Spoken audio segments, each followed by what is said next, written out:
In today's video, I'm going to teach you how to easily type the letter N, both capital and lowercase, in your Microsoft Word documents. This will be extremely useful for those of you who frequently type in Spanish or need this character for other linguistic purposes.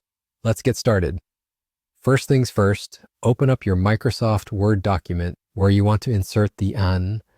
This could be an existing document you're working on, or you might want to create a new one. Make sure your document is ready and your cursor is placed at the spot where you need the character to appear. Now let's move on to how you can type a capital N. To accomplish this, you'll want to type in the letter N followed by the numbers 0, 3, 0, and 3. So it should look like this, N0303. Don't worry about it not looking like a capital N just yet. There is one more crucial step. You'll need to press and hold the Alt key on your keyboard, and while holding it down, press X. Once you do this, like magic, the letters and numbers you just typed will transform into a capital N.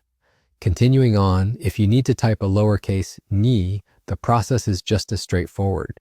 Start by typing a lowercase and followed by the numbers 0, 3, 0, and 3, just like before.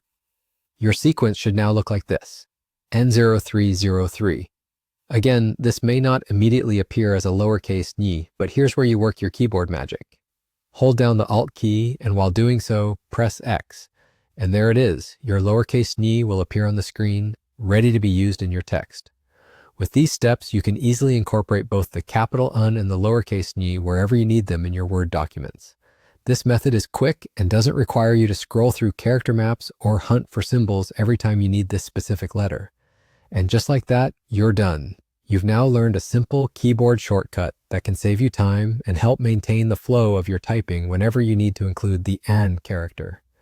Practice this a few times and it will soon become second nature. Remember, the more you use it, the easier it becomes, and you won't have to think twice the next time you need to type on in your document. Thanks for watching, and I hope this guide helps streamline your Word document creation process.